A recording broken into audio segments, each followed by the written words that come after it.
Hello, my friends. Welcome back. Take a moment. Slow down. Let the noise of the world fade just a little. You are here now, and that is enough. Today, we are not just telling a story. We are opening a door into the past, into ambition, into something deeply human. Because this is not just a story about shoes or business, or even success. This is a story about connection and what happens when it breaks. That IT begins in a small town in Germany where life was simple and dreams were not expected to travel very far. But somehow, from that quiet place, something was created that would reach every corner of the world. Two brothers. One vision. They built something extraordinary together. And then they lost each other completely. If you have ever worn a pair of Adidas or Puma, then without realizing it, you have already been part of this story. Stay with me. Because by the end, what you discover may not just change how you see these brands, it may change how you see people. A small town in Germany and two brothers with a dream in the early 1900s, long before global brands and billion-dollar industries. There was a quiet town called Heidelberg, a place where time moved slowly, where people knew each other by name, where life was not about ambition, but survival, routine, and tradition. There were no advertisements, no stadiums filled with flashing logos, no athletes sponsored by companies, just people, and the work they did with their hand to iron this town. Two brothers were born, Rudolf Dassler, the older one, strong, confident, full of energy, and Adolf Dassler, known as Addy, quiet, observant, almost invisible to the outside world. But inside Addy's mind, something was always moving. While others saw shoes as something ordinary, he saw possibility. Their father worked in a shoe factory, and from a young age, both boys were surrounded by the craft, leather thread, tools, precision, but where Rudolf saw business, Addy saw perfection, and somewhere between those two perspectives, a dream began to form, not loudly, not dramatically, but quietly, like most powerful ideas do. They didn't have money, they didn't have connections, they didn't have opportunity waiting for them. All they had was each other, and sometimes that is enough to change the world. The Washhouse workshop where it all began. The year was 1919. The world had just come out of war, and Germany was struggling. Resources were limited. Hope was fragile, and in a small washroom behind a modest home, something began. Addy sat in the room for hours, the smell of soap still in the air, the walls damp, the light barely enough to see clearly. But his focus was sharp. He didn't wait for perfect conditions. He didn't wait for funding. He started with what he had: old canvas, scrap leather, discarded materials, and slowly, piece by piece, he created his first pair of shoes. They were not beautiful, they were not perfect, but they were different. They were made with intention. Every stitch carried thought. Every cut had purpose. And then Rudolf joined him. Where Addy was quiet, Rudolf was bold. He knew how to talk, how to persuade, how to sell an idea. Together, they became something powerful. Not because they were the same, but because they were different. They named their small operation the Dassler Brothers Shoe Factory. A simple name. But behind it, something extraordinary was growing. One brother gave the vision. The other gave it a voice, and slowly, people began to notice. But the world had not seen them yet. That moment was still coming. Jesse Owens, the 1936 Olympics, and a pair of handmade shoes. In 1936, the world gathered in Berlin.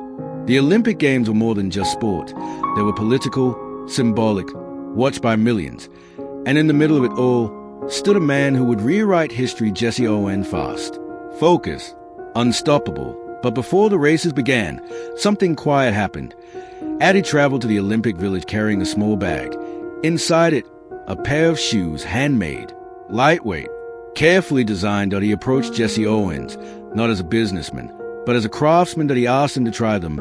Owens put them on, ran, and immediately something felt different, lighter, faster, more connected to the ground. And then history unfolded. 4 gold medals at a performance that stunned the world at a moment that would never be forgotten.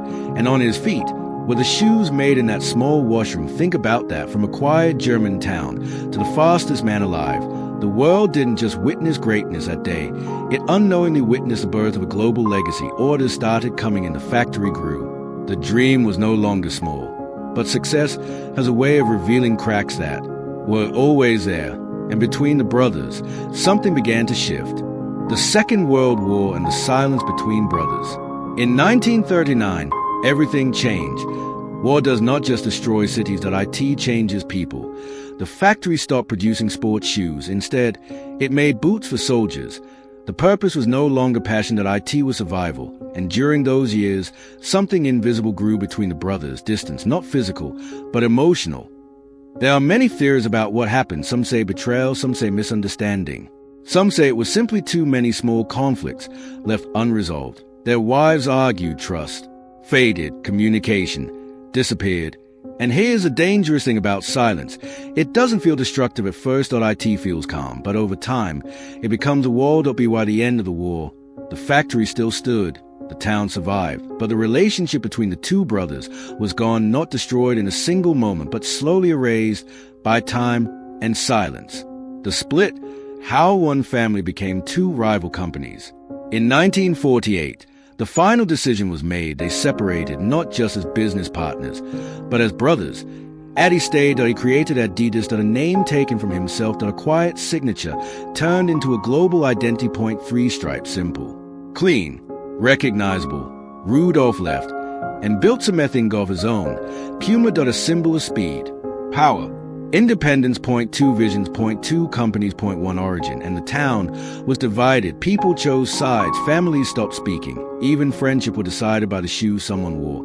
Imagine that, a place where before you spoke to someone, you looked down at their feet, not to judge their style, but to decide if they were your ally or your enemy. Adidas and Puma conquered the world.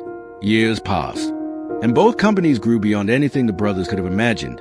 Adidas became a global force, worn by champions, seen in stadiums, recognized in every corner of the world.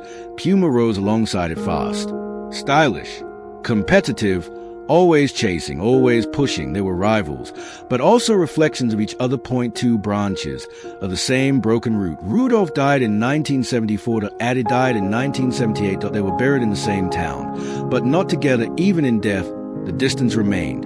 And maybe that is the most powerful image of all. Not failure, not loss, but separation that never healed. What two pairs of shoes taught the world?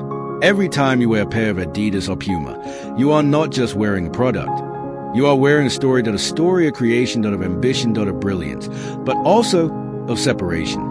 Because the most important lesson here is not about success. IT is about what success can cost. Point two, brothers built something incredible together and then lost something even more valuable, each other. Not because they couldn't fix it, but because they didn't try one more time.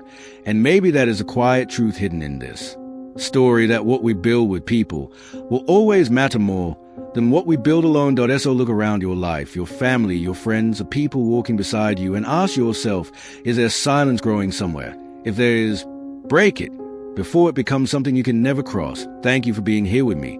And until the next story, keep listening, keep thinking, and most importantly, keep understanding.